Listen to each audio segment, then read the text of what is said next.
नमस्कार दोस्तों, स्वागत है आप सभी का विद्यासागर गुरुजी यूट्यूब चैनल पर।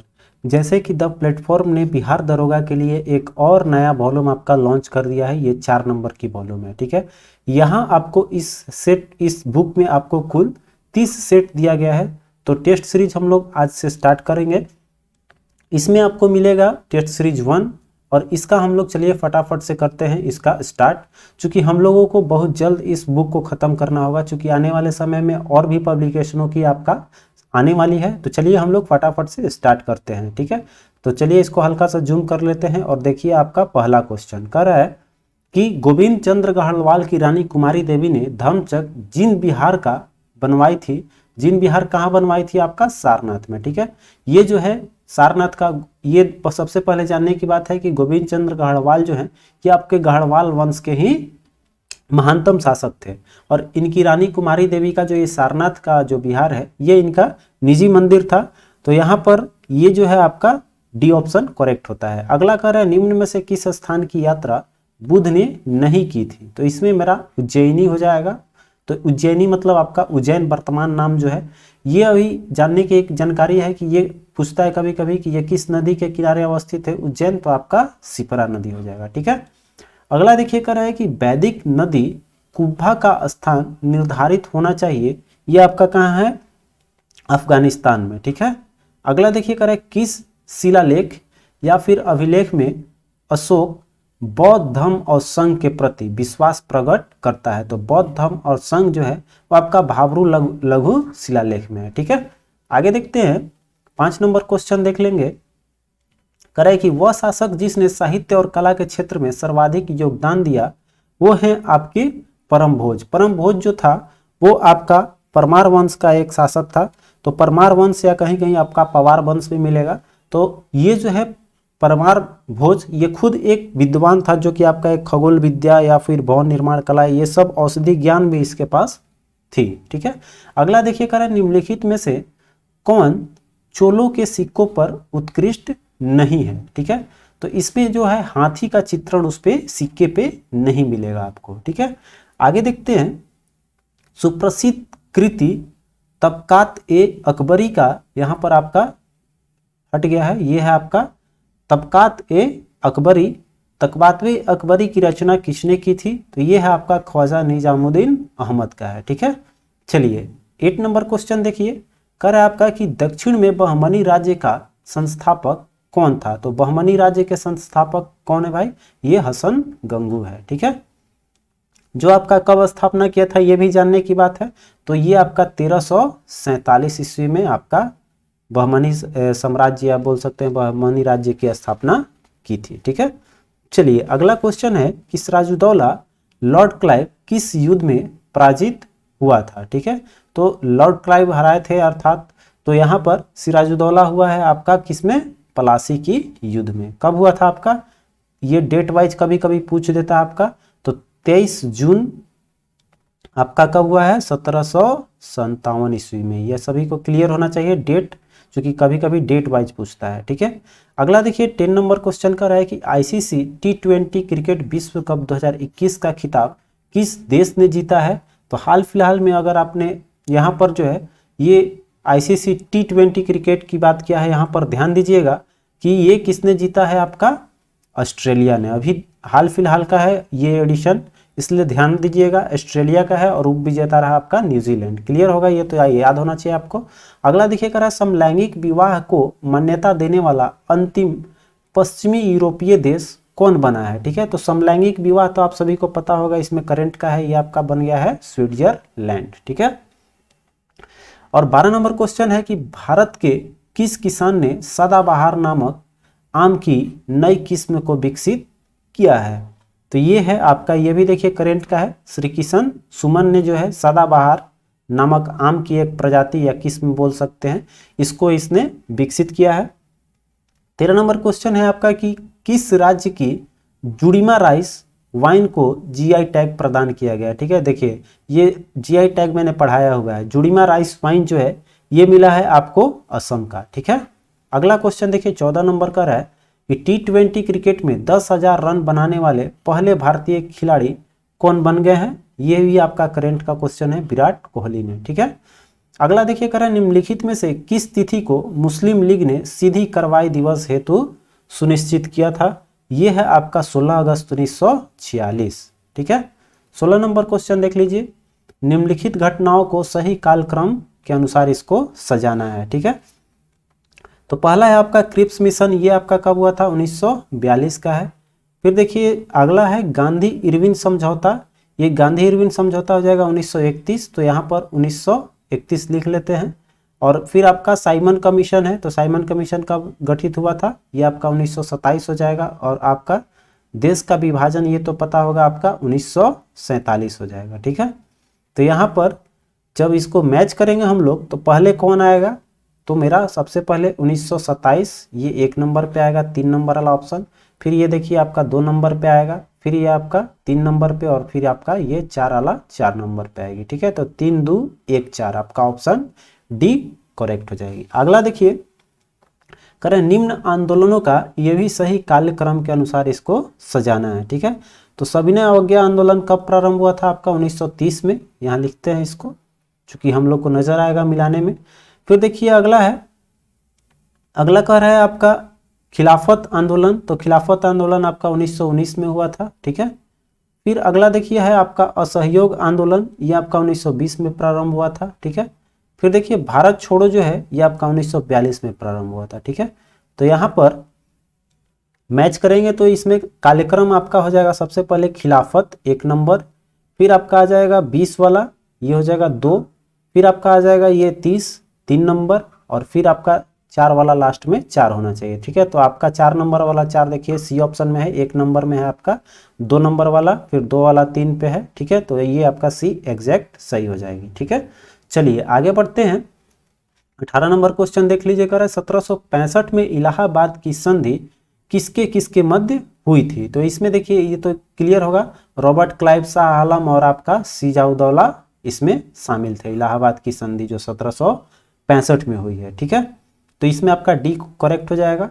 अगला देखिए कह रहा है किस मौलवी ने 1857 की क्रांति को, ठीक है, जिहाद जिसको हम लोग धर्म युद्ध के नाम से जानते हैं, जिहाद की संज्ञा दी थी। ये आपको अहमदुल्ला ने कहा था। अगला क्वेश्चन देख लीजिए, कह रहा है कि करेवा अच्छी तरह से जाने जाते हैं किस किस काम के लिए आपको, तो केसर की कृषि के लिए करेवा को जाना जाता है। ठीक है, चलिए आगे चलिए, कह रहा है कि पृथ्वी की सतह पर मौसम परिवर्तन के लिए उत्तरदायी कारकों की पहचान कीजिए। ठीक है, तो यहां पर आपका पृथ्वी के घूर्णन, ठीक है, तो इसमें हमारा जो है मौसम परिवर्तन में सहायक है कि नहीं ये बताना है। ठीक है, तो यहाँ पर हमारा घूर्णन से तो कोई मतलब है नहीं चूंकि ये आपका 24 घंटा में है। हाँ, पृथ्वी का परिक्रमण ये आपका हो जाएगा। ठीक है, परिक्रमण मतलब कि ये अपना अक्ष पे जो ये घूमता है, ये जो वृत्त है दीर्घ वृत्ताकार, वो आपका परिक्रमण हो गया। ठीक है, तो उससे आपका प्रभावित होता है। अगला कह रहा है मौसम के लिए पृथ्वी की अपनी धुरी पर झुकाव जो है ये आपका इसमें सहायक हो जाएगा। ठीक है, चूंकि झुकाव रहने के कारण हो जाएगा। और सूर्य का घूर्णन से तो इसका कोई लेना देना नहीं है। ठीक है, चूंकि सूर्य का प्रकाश निरंतर इस पे आती रहती है। तो हमारा 2 और 3, ठीक है, 2 और 3 ऑप्शन आपका देखिए बी जो है वो नजर आ रहा है, यहाँ पर बी मेरा करेक्ट हो जाएगी। ठीक है, आइए अगला क्वेश्चन देखिए, 22 नंबर का रहा है कि सागर तल पर वातावरण द्वारा कितना दाब डाला जाता है, कितना मिलीबार में आपसे पूछ रहा है। तो ये है आपका 1013.25 मिलीबार इसका सही जवाब हो जाएगा। ठीक है, चलिए अगला क्वेश्चन देखेंगे हम लोग। अगला क्वेश्चन कर रहा है कि निम्नलिखित में से कौन से दक्षिण पश्चिम मानसून की शुरुआत करता है। ठीक है, अर्थात इसका कारक है, तो ये है आपका उष्णकटिबंधीय पूर्वी धाराएं जो है ये सहायक होती है। ठीक है, 24 कर रहा है कि कौन सा लौह या इस्पात संयंत्र जर्मन सहयोग से स्थापित किया गया था। तो ये है आपका HSL राउरकेला का। अगला देखते हैं, कह रहा है कि कौन सा राज्य थोरियम का सबसे बड़ा उत्पादक है, या बोल सकते हैं यहाँ पर सबसे बड़ा खोजा भी गया है। तो अभी है आपका केरल। ठीक है, ये आपका केरल हो जाएगा उत्पादक का भी। चलिए आगे देखते हैं, यहाँ पर एक चीज जानना है, थोरियम का अयस्क क्या है, क्योंकि एग्जाम में आपका पूछ देता है, क्वेश्चन हमेशा मिलेगा, आप देखे होंगे एग्जाम में कि मोनेजाइट जो है वो किसका अयस्क है। ठीक है, ये क्वेश्चन आपका बहुत बार रिपीटेड है। तो मोनेजाइट जो है वो आपका किसका अयस्क हो जाएगा, यही है आपका थोरियम का। ठीक है, चलिए अगला क्वेश्चन देखिए करें, यूरिया जो है अमोनिया उत्पादन क्रिवको षड्यंत्र आधारित है, ये किस पे है आपका, तो हो जाएगा गैस ऊर्जा पर। ठीक है, चलिए अगला क्वेश्चन देखिए 27 करे कि यह किसका कथन है, मुझे पदार्थ दो मैं तुम्हें इससे पूरी दुनिया का निर्माण कर दूंगा। यह कथन है आपका इमैनुअल का। ठीक है, चलिए इमैनुअल कांट ने यह कहा था कि मुझे पदार्थ दो और मैं तुम्हें पूरी दुनिया का निर्माण दूंगा। 28 है कि खगोल विधियों के अनुमान के अनुसार ब्रह्मांड में आकाशगंगाओं की लगभग कुल संख्या कितनी है, तो वो माना गया है 100 से 200 अरब। ठीक है, अगला देखिए कर रहा है निम्नलिखित में से कौन सा मिलान सही नहीं है। ठीक है, तो इसमें जो है आपका स्लेट जो है वो आपका बलुआ पत्थर नहीं होता, स्लेट आपका क्या होता है एक तरह का, बल्कि ये औषधि चट्टान होता है। तो यहाँ पर एक सेल होता है बोल सकते हैं, तो वही औषधि चट्टान का ही एक अप्रूफ होता है, अर्थात ये सेल होता है, ना कि आपका बलुआ पत्थर होती है। ठीक है, चलिए अगला देख लीजिए, कर है आपका कि निम्नलिखित ग्रहों में से किस पर छोटा दिन होता है। सबसे छोटी दिन होती है आपका बुध ग्रह पे। ठीक है, चूंकि इसका परिपथ छोटा है तो छोटी दिन होती है। अगला देखिए निम्नलिखित में से कौन सा देश भूमिबद्ध या भूभाग से घिरा हुआ है। ठीक है, भूमिबद्ध और स्थलबद्ध भी आपका क्वेश्चन में रहेगा, तो बात स्थल ही है। ठीक है, तो यहाँ पर भूमिबद्ध या भूभाग से घिरा हुआ भाग को बोलते हैं हम लोग। तो मैप यहाँ पर देखेंगे आपको याद होगा, तो इसमें ऑप्शन में आपका जो हंगरी है वो भूमि से घिरा हुआ है। ठीक है, वो हो जाएगा आपका सी ऑप्शन। अगला देखिए करें उष्णकटिबंधीय चक्रवातों की उत्पत्ति के लिए आदर्श स्थितियां कहाँ पाई जाती है, किस क्षेत्र में मिलेगा, तो ये आपको उष्णकटिबंधीय महासागर के पश्चिमी तट पे मिलती है। ठीक है, चलिए अगला क्वेश्चन देखिए निम्नलिखित पारिस्थितिक तंत्रों में से सबसे ज्यादा प्राथमिक उत्पादक किसका है। ठीक है, तो सबसे ज्यादा आपका उत्पादन करता है शैवाल, तल और भित्तियां। ठीक है, अगला देखिए निम्नलिखित देशों में कौन सा पेट्रोलियम के भंडारण में समृद्ध नहीं है, हमको बताना है। ठीक है, तो इसमें देखिए ऑप्शन जो है आपको मोरक्को जो है उसमें पेट्रोलियम के भंडारण में समृद्ध नहीं मिलेगा।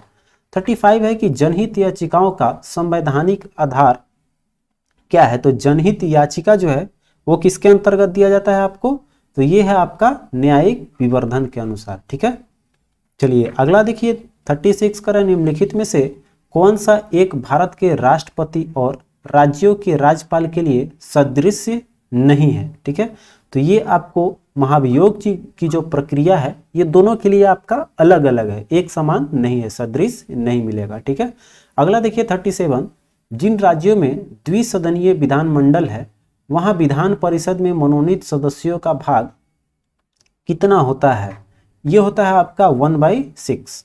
ठीक है, 1/6 होता है। अगला देखिए 38 निम्नलिखित में से कौन से कारक राज्यों पर केंद्र के बढ़ते हुए नियंत्रण के लिए उत्तरदायी है। ठीक है, तो यहां पर पहला है कि राज्यों में शक्तिशाली नेतृत्व का अभाव, ये ठीक है आपका। अगला कर है नियंत्रण में है आपका, फिर देखिए आगे है कि दृढ़ दलीय अनुशासन भी है और केंद्र पर राज्यों का वित्तीय निर्भरता भी है। ठीक है, क्षेत्रीय दलों का उदय इसमें से कोई लेना देना नहीं है, तो 1, 2 और 3 ऑप्शन आपका सी हो जाएगा। ठीक है, आइए चलते हैं अगले क्वेश्चन की ओर। करे पंचायती राज व्यवस्था के अंतर्गत भारत में ग्राम शासन एक दृष्टांत है, क्या है आपका इसमें, तो इसमें हो जाएगा आपका स्थानीय स्वशासन, पंचायती राज में ये व्यवस्था का है, और फिर आपका प्रतिनिधि मूलक शासन। ठीक है, यहाँ पर दो आपका जो तथ्य है, ठीक है, स्थानीय स्वशासन और उसके बाद आपका एक आ जाएगा प्रत्यक्ष लोकतंत्र हो जाएगा इसमें। ठीक है, तो चूंकि पंचायती राज में आप देखेंगे तो इसमें लोकतंत्र सहायक होता है, तो इसमें हमारा स्थानीय स्वशासन और प्रत्यक्ष लोकतंत्र 2 कारक मिलेगा, तो 1 और 4 ऑप्शन डी जो है इसमें आपका बिल्कुल सही हो जाएगा। ठीक है, अगला देखिए करा भारत का नियंत्रक और महालेखा परीक्षक एक मित्र, दार्शनिक और पथ प्रदर्शक के रूप में कार्य करता है। ठीक है, यहाँ पर ये जो है भारत के नियंत्रक और महालेखा परीक्षक क्या है, एक मित्र है, दार्शनिक है और पथ प्रदर्शक है। यह किसके लिए इस तरह का काम करता है, तो यह सार्वजनिक लेखा समिति के लिए। ठीक है, अगला है निम्नलिखित में से कौन सा कथन बजट का सही अर्थ प्रकट करता है। ठीक है, तो इसमें कथन हम पढ़ेंगे तो आपका जो सी ऑप्शन है, यह अनुमानित व्यय और राजस्व प्राप्ति के उपाय एवं साधनों का ब्यौरा होता है, इसी को कहते हैं हम लोग बजट। अनुमान होता है एक व्यय का, राजस्व और प्राप्ति का। अगला देखिए करे कि संवैधानिक शासन का अर्थ क्या है। इसमें आपका ऑप्शन देखिए कर है संविधान के प्रावधानों के अनुरूप शासन। बिल्कुल आपका संवैधानिक शासन का मतलब यही होता है कि संविधान में जो प्रावधान है उसके अनुसार शासन चलेगा, विधि का शासन चलेगा, नागरिक अधिकार भी रहेगा आपका, और सीमित शासन रहती है। ठीक है, तो यहाँ पर आपका चारों का चारों मैच कर जाएगा, आपका डी ऑप्शन इसमें सही हो जाएगी। ठीक है, 43 देखिए कर है लॉबिंग की कार्यशैली अपनाई जाती है। तो लॉबिंग कहाँ होता है भाई, ये होता है आपका दबाव समूह में। ठीक है, अगला देखिए कर है अध्यात्मक प्रणाली का कार्य सिद्धांत क्या है। ठीक है, तो ये आपको शक्तियों के पृथक्करण में जो है अध्यक्षतात्मक प्रणाली का कार्य सिद्धांत है। ये जो है आपका शक्तियों का पृथक्करण करता है। अगला देखिए 45 कह रहा है कि भारतीय संविधान में इनमें से किसका सर्वाधिक ऋणी है, अर्थात सबसे ज्यादा स्रोत जो है वो किससे लिया गया है। तो आपका भारत शासन अधिनियम 1935 जो है इसमें बहुत ज्यादा रूप में समावेश किया गया है संविधान निर्माण में, तो आपका सी ऑप्शन सही हो जाएगा। चलिए 46 देखिए कर रहा है कि भारतीय संदर्भ में लोकतांत्रिक समाजवाद के सिद्धांत का समर्थक कौन है। तो इसमें आपका जवाहरलाल नेहरू थे। ठीक है, लोकतांत्रिक समाजवाद, जवाहरलाल नेहरू चला जाएगा।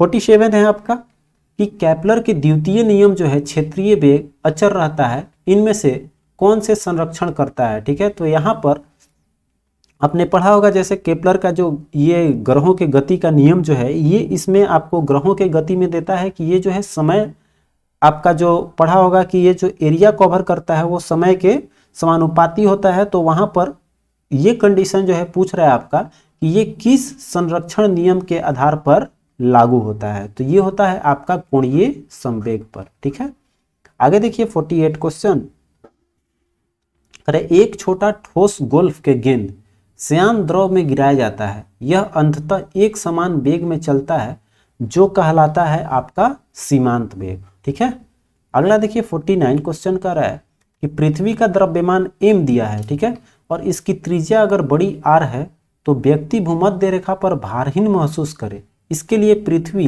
एक दिन में कितना लंबा होना चाहिए। एक दिन का जो आपका टाइम है पृथ्वी का, एक दिन वो कितना लंबा होना चाहिए, टाइम कितना होगा। तो इसका फॉर्मूला हमारा इसमें हो जाएगा, ये हो जाएगा आपका 2π√rg। ये ऑप्शन पे जो दे रहा है आपका सही हो जाएगा। ठीक है, अगला क्वेश्चन देखिए 50 कर रहा है कि यहाँ पर ये करेंट क्वेश्चन है आपका कि वासोंग 8, ठीक है, वासोंग 8 नामक एक नई विकसित हाइपरसोनिक मिसाइल का सफलतापूर्वक परीक्षण किस देश ने किया है। यह आपका उत्तर कोरिया का है वासोंग। अगला है राइट लवलीहुड अवार्ड 2021 दिल्ली स्थित किस संस्थान को दिया गया है। यह मिला है आपको लाइफ को। ठीक है, चलिए अगला है शांति के क्षेत्र में 2021 के नोबेल पुरस्कार हेतु नामित जो है मारिया रासा किस देश के हैं। ये आपको फिलीपींस के हैं। ठीक है, अगला देखिए कह रहा है कि वर्ष 2021 हेतु शांति स्वरूप भटनागर पुरस्कार कितने वैज्ञानिकों को प्रदान किया गया है। ठीक है, ये आपको 11 वैज्ञानिकों को दिया गया है। एक चीज आता है क्वेश्चन आपका कि शांति स्वरूप भटनागर पुरस्कार किस क्षेत्र से जुड़ा हुआ है। ठीक है, तो ये आपका विज्ञान के क्षेत्र में दिया जाता है शांति स्वरूप भटनागर पुरस्कार। ठीक है, अगला देखिए कर रहा है T20 क्रिकेट विश्व कप 2021 टूर्नामेंट में सर्वाधिक रन किस बल्लेबाज ने बनाया है। तो सबसे ज्यादा बनाया था आपका बाबर आजम जो 1 नंबर पे आपके हैं। अगला देखिए कर रहा है कि आवर्त सारणी में परमाणु क्रमांक 38 वाला तत्व उपस्थित होगा। बाबर आजम आप सभी को पता होगा वो पाकिस्तान के प्लेयर हैं, तो यहाँ पर नंबर 1 रहा। और उसके बाद से आते हैं अगले क्वेश्चन पे, कह रहा है कि आवर्त सारणी में परमाणु क्रमांक 38 वाला तत्व उपस्थित होगा। तो देखिए 38 वाला जो है अगर इसको निकालना है तो हम लोग को क्या करना पड़ेगा, फिर हाइब्रिडाइजेशन निकालना पड़ेगा। ठीक है, तो जब हाइब्रिडाइजेशन निकालेंगे तो ये हमारा क्या आ जाएगा, आवर्त आएगा इसका 5। ठीक है, चूंकि 5s आएगा अंतिम में आपका आएगा 5s, ठीक है। तो 5s आने का मतलब क्या है कि ये आपका आवर्त जो है वो 5 में हो जाएगा, ठीक है। और 2 आने का मतलब क्या है कि ये 2 आने का मतलब ये 2 ए का समूह है, ठीक है। तो ए ग्रुप का हो जाएगा, ठीक है। तो यहाँ पर 5 ए का समूह और द्वितीय आवर्त 2 हो जाएगा। 2 जो ये लिखा हुआ है 2s जो लिखते हैं हम लोग, तो वो आपका हो जाएगा 2 आवर्त और 5 समूह। क्लियर। चलिए अगला क्वेश्चन है, इस्पात को रक्त तप्त ताप से निम्न पर गर्म करके धीरे धीरे ठंडा करने का प्रक्रम क्या कहलाता है? तो उसको हम लोग बोलते हैं एनीलीकरण, ठीक है। किसी भी इस्पात को उसके रक्त ताप तक गर्म करके और फिर धीरे धीरे उसको ठंडा करेंगे तो उसको हम लोग बोलते हैं क्या चीज? एनीलीकरण, ठीक है। अगला देखिए कर है कि H2S2O7 की औद्योगिक नाम क्या है, अर्थात ये किसका सूत्र है? तो इसको बोलते हैं हम लोग ओलियम, ठीक है। ओलियम जो है इसका फॉर्मूला होता है H2S2O7, ठीक है। आगे चलिए, कह रहा है कि सूत्री विभाजन नहीं होता है किसमें? ये आपका जीवाणुओं में जो है वो सूत्री विभाजन नहीं होता। अगला है कि सीप मोती किस वर्ग में संबंधित है? तो सीप वर्ग जो है आपके मोलास्का श्रेणी में रखा गया है, इसको मोलास्का वर्ग के होते हैं ये जीव। चलिए अगला देखिए, कह रहा है कि कीट की पहचान अन्य जीवधारियों से उसके पास क्या होने से की जा सकती है, ठीक है। तो उसका सबसे मुख्य कारण जो है उसका जो होता है 3 जोड़ा अगर टांग है तो वो उसको हम लोग कीट की श्रेणी में रख सकते हैं, ठीक है। चलिए अगला देखिए, कर है कि एक बीज के अंकुरण के लिए निम्नलिखित में से कौन सी 3 परिस्थितियां सर्वाधिक महत्वपूर्ण है? तो देखिए भाई, सबसे पहले तो आपका मिट्टी रहना ही चाहिए अंकुरण के लिए। तो यहाँ पर पानी भी उसके लिए थोड़ा सा नमी चाहिए ही, उसके बिना तो होगा नहीं। तो यहाँ पर मिट्टी के बारे में थोड़ा नहीं दे रहा है, चूंकि यहाँ मिट्टी पानी ऑक्सीजन, ठीक है। तो अगर यहाँ पर अगला देखते हैं, अगला ऑप्शन आपका कह रहा है, फिर आपको कह रहा है कि पानी, उचित तापमान और ऑक्सीजन। देखिए सबसे बड़ी चीज है उचित तापमान। अगर ये चीज नहीं रहा तो बीज क्या होता है, उसी के अंदर रह जाती है और सड़ जाता है। तो सबसे पहला फैक्टर हमको देखना है उचित तापमान किस में है। तो आपका 2 ही ऑप्शन नजर आएगा, बी और सी, ठीक है। तो उसके अलावा अब हम लोग चलेंगे तो इसमें आपका देखिए ऑक्सीजन और कार्बन डाइऑक्साइड का तो अभी अंकुरण के समय कोई महत्वपूर्ण रहता नहीं है, ऑक्सीजन आपका चलेगा। तो इसके अनुसार अब हम देखेंगे तो ऑप्शन मेरा बी जो है वो जाकर सही मिलेगा, ठीक है। मेरा बी एग्जैक्ट जाकर सटेगा इसमें, ठीक है। तो बी ऑप्शन ले लेंगे, ठीक है। अगला देखिए, करें कि जीवों के द्विनाम पद्धति के 2 घटक कौन से हैं? द्विनाम पद्धति मतलब कि 2 पद उसमें लगे रहते हैं, जैसे कि हीमोसेपियंस, ठीक है। तो हीमो अलग है, सेपियंस अलग है। तो उसमें क्या होता है, हीमो क्या है, सेपियंस क्या है, आप समझ गए होंगे क्या ये कहना चाह रहा है क्वेश्चन। तो एक जो है आपका वंश का नाम देता है और दूसरा जो है वो जाति का नाम देता है, ठीक है। चलिए आगे देखिए, करें कि पसीने का सबसे महत्वपूर्ण कार्य क्या है? तो ये जो है आपको क्या करता है कि शरीर के तापमान को नियंत्रित करके रखता है, ठीक है।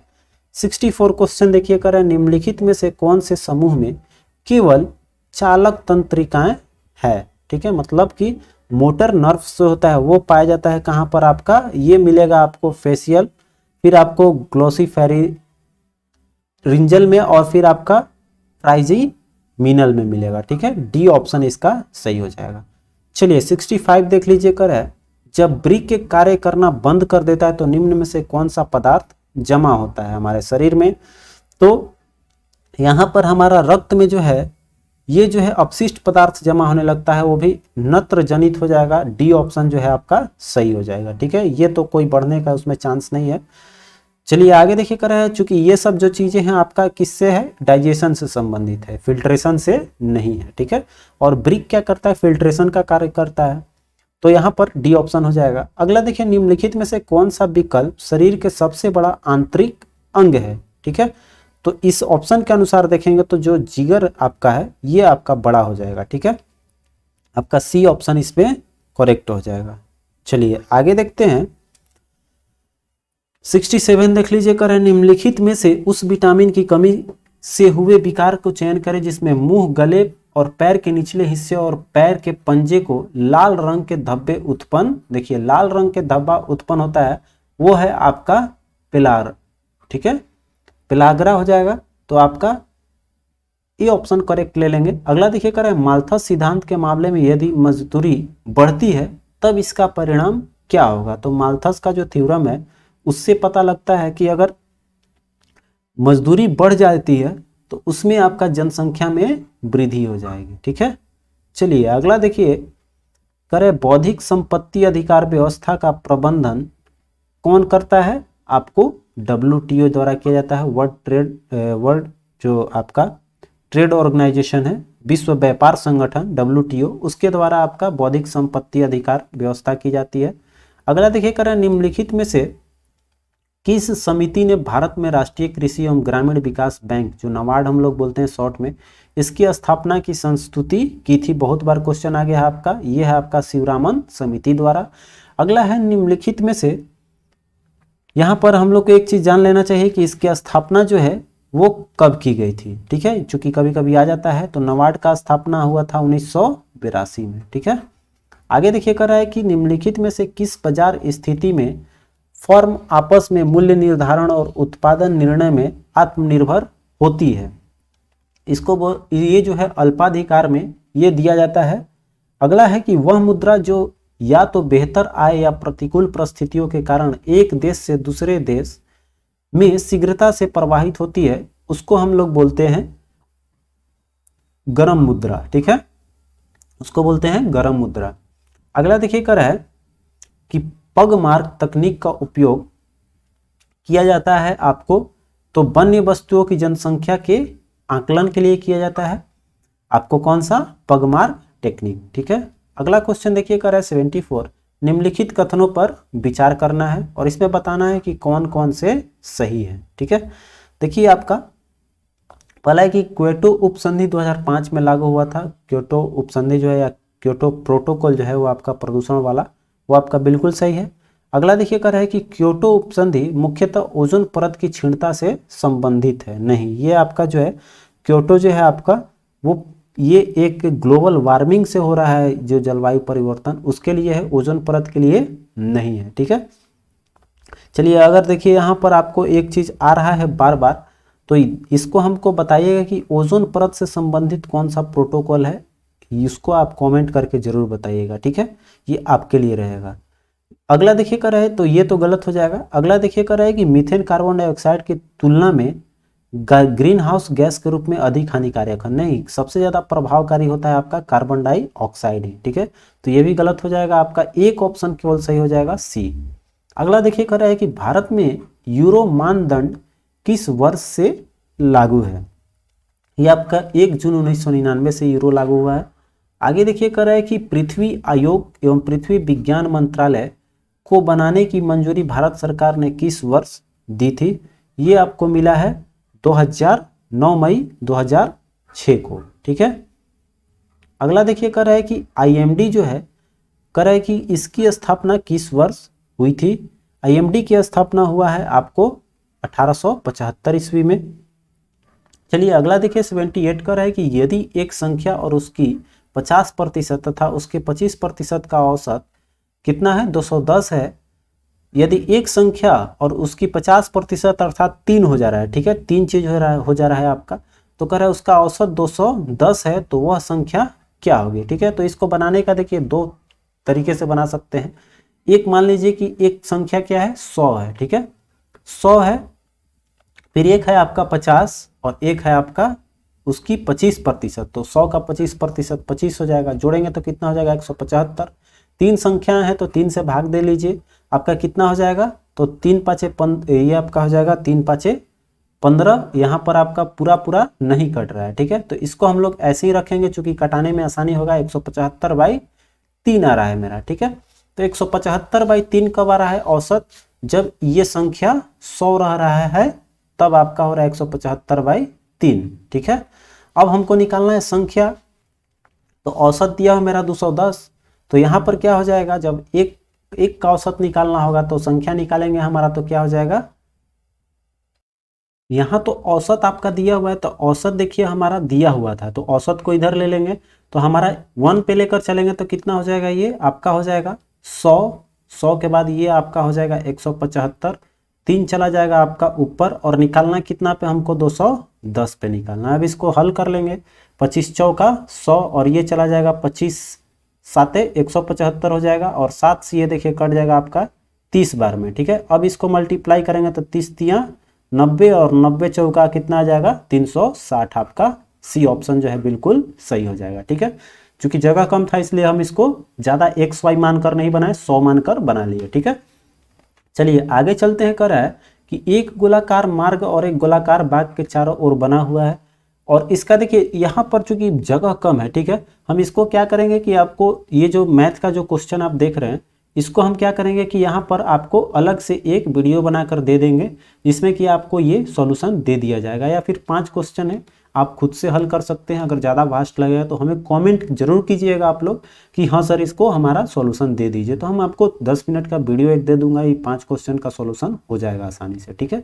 चलिए अब आते हैं हम लोग फटाफट से आगे बढ़ जाएंगे, क्योंकि मैथ में जगह कम है यहाँ और आपको समय ज़्यादा लग जाएगी। 82 क्वेश्चन देख लीजिए। करें आपका ये देखिए, ये भी आपका मैथ का है। तो 83 है कि सुधा कोऑपरेटिव की स्थापना, देखिए ये पिछले क्वेश्चन सेट में ही आपको कराया हूं, ये बीपीएससी ने क्वेश्चन पूछा हुआ है, किस आईएएस ने किया है, रामचंद्र सिन्हा ने, ठीक है।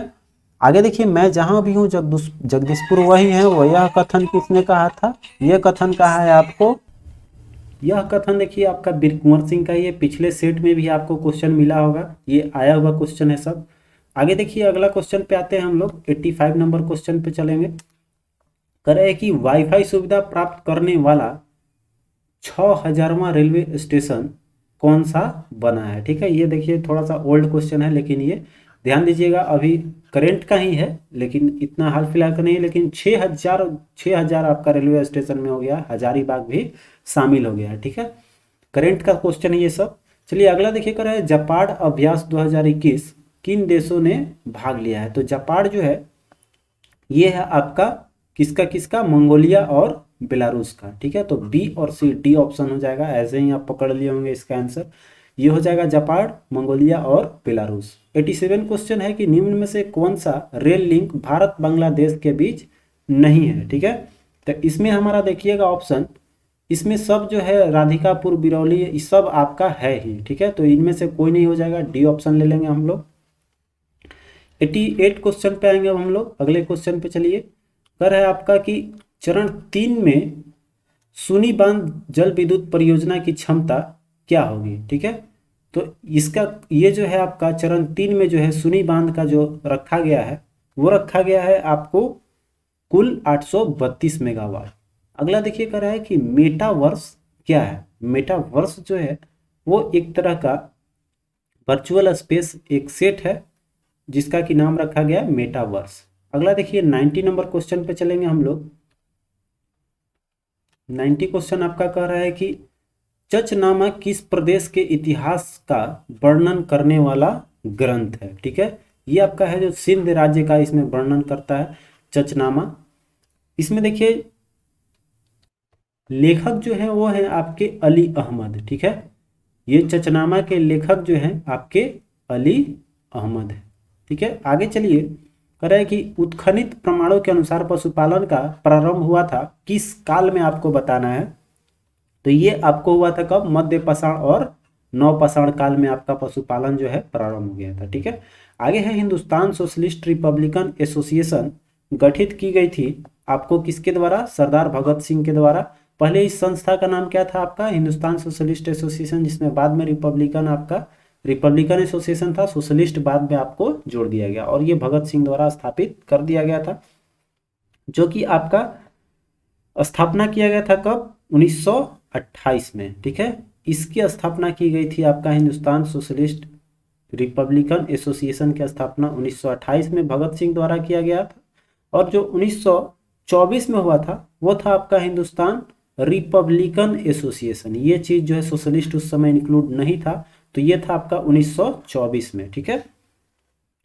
चलिए आगे देखिए, कह रहा है कि मेवाड़ के किस राजा को 1527 में खनवा के युद्ध में बाबर ने हराया था, ठीक है। तो ये तो क्लियर हो गया होगा, खनवा का युद्ध किसके किसके बीच हुआ था आपको, तो ये राणा संगा और बाबर के बीच में। तो हारा कौन था, राणा संगा, ठीक है। अगला है कि बंगाल तथा बिहार के अस्थायी बंदोबस्त लागू करने का श्रेय किसको दिया जाता है? तो अस्थायी बंदोबस्त है आपका बंगाल बिहार में लॉर्ड कॉर्नवालिस का। ठीक है, चलिए अगला क्वेश्चन है कि भारतीय रेल के दक्षिण मध्य मंडल के पहली बार लंबी दूरी किस दो मालगाड़ियों का सफलतापूर्वक परिचालन किया गया है? ये है आपका त्रिशूल और गरुड़।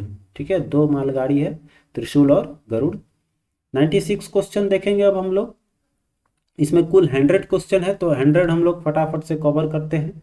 चलिए, आपका अगला क्वेश्चन है कि सौर ऊर्जा का क्या स्रोत होता है? ठीक है, तो सौर ऊर्जा का जो स्रोत है वो आपका है, यहाँ तो नाम से ही लगेगा, आपका सबसे बड़ा स्रोत है सूर्य, और सूर्य में क्या होता है आपका नाभिकीय संलयन होता है। ठीक है, अगला है कि धातु के एक खोखले ठोस अवशोषित गोले के पृष्ठ के केंद्र की ओर जाने पर विद्युत क्षेत्र क्या होता है? तो जो आपका हेलो ये स्फीयर होता है, खोखला ठोस जो होता है, उसके अंदर क्या होता है, जब उसके पृष्ठ की ओर अर्थात जो आवरण है, बाहरी आवरण, उसके ओर जाते हैं तो विद्युत क्षेत्र में आपका क्या होता है?